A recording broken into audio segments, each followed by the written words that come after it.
back to Barricade Rides. Back at Emerald City, my boy David, and we're going to be comparing the 2004 Heritage to 2021 Heritage. We're going to go over some of the aesthetics, the difference in aesthetics, and difference in performance. So David's going to show us a bunch of the differences. The bike still has the same classic look, just a lot of updating. Lots of updates.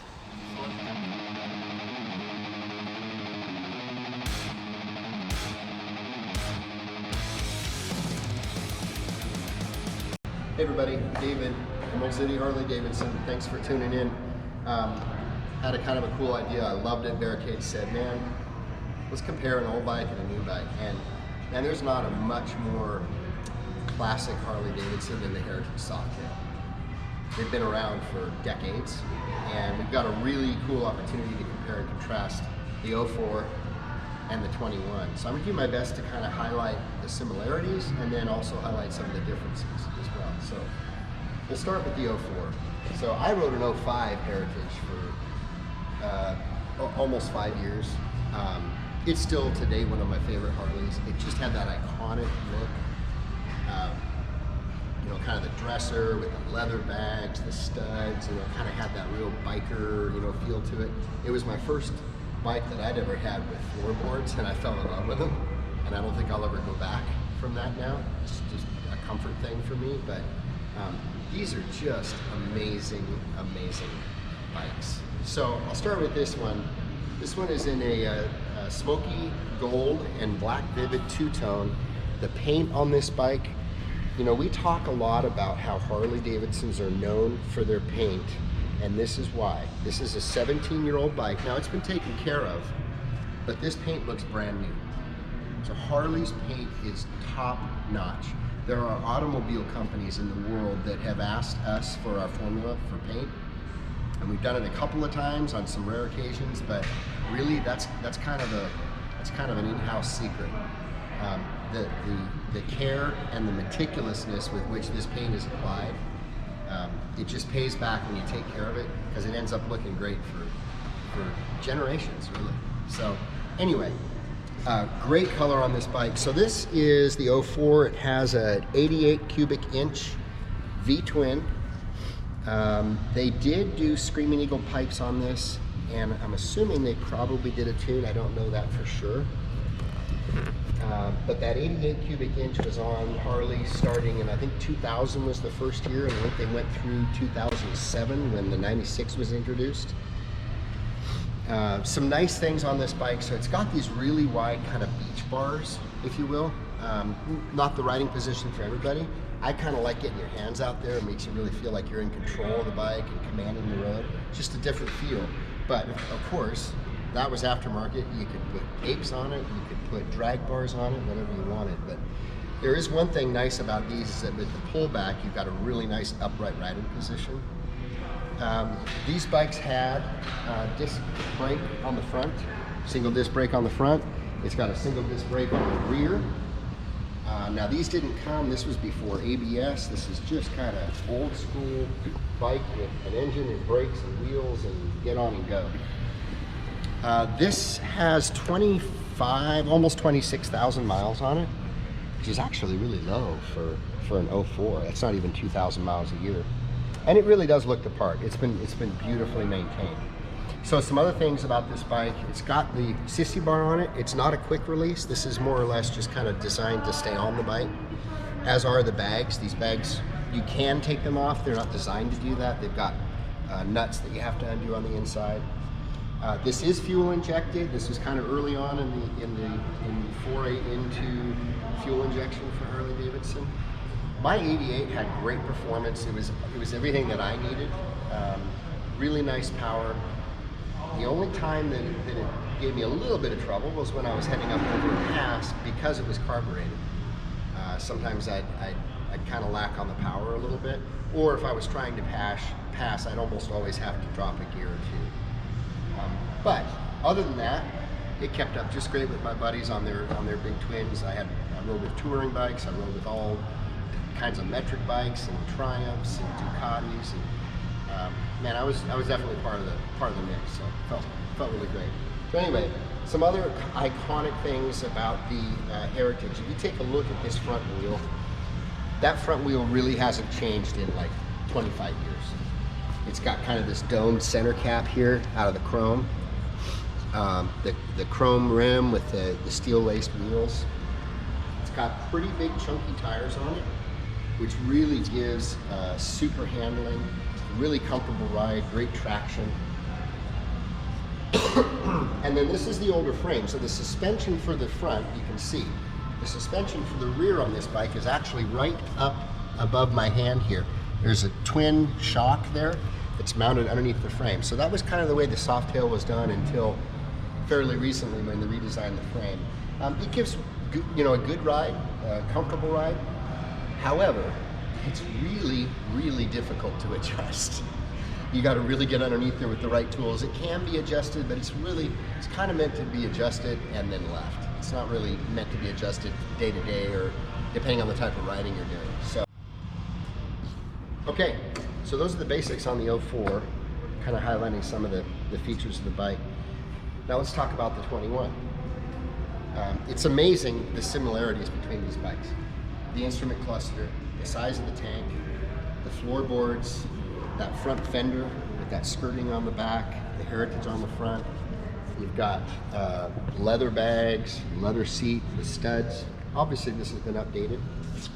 So they've really done a great job of maintaining kind of that classic look to the bike.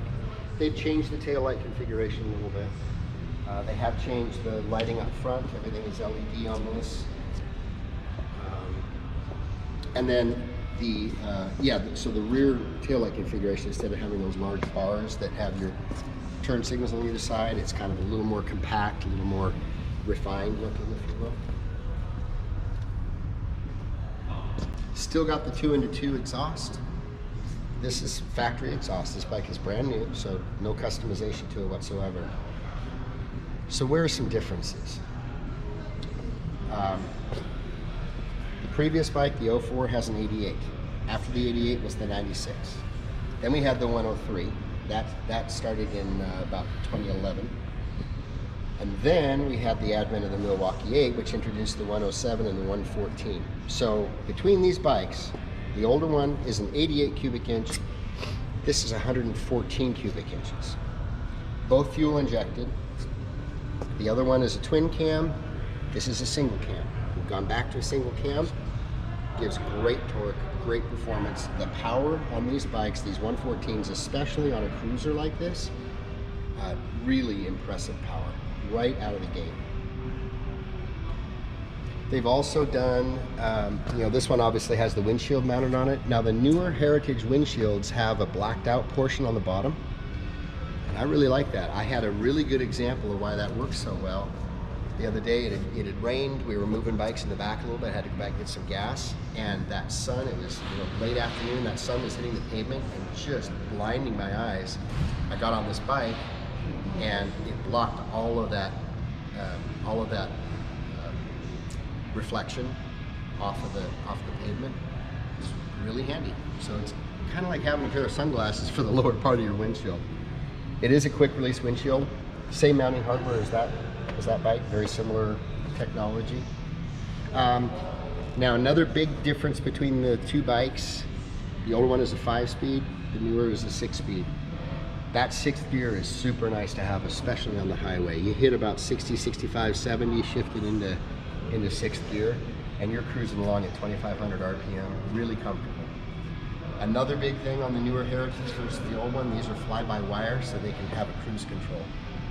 So having a cruise control, it really kind of does make it more of a smaller touring bike, a cruiser touring bike, if you will. That and the Sport Glide also have the cruise control, which is really cool.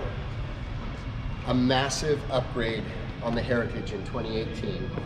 First of all, the Softail frame. So they completely redesigned the Softail frame.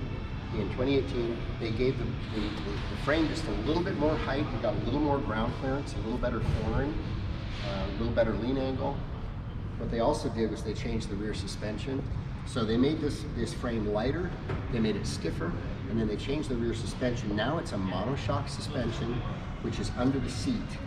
Can't really see it from here, but it is super, super comfortable suspension on the rear.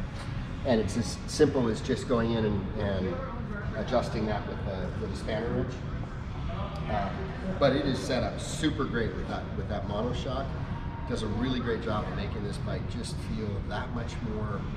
It's an interesting combination of comfort and handling. So it's not loosey-goosey like you used to sometimes get on the Softail, but it's a very comfortable ride. The other massive change they made were these bags. So you can see how, if you zoom in on this bag here, this guy, it's all leather, looks cool, right? But then, with time, these bags would tend to sag, right? The lids kind of sagging, and people got kits and stuff to put inside them to try to hold them and maintain their shape. They really looked more like these bags when they were brand new.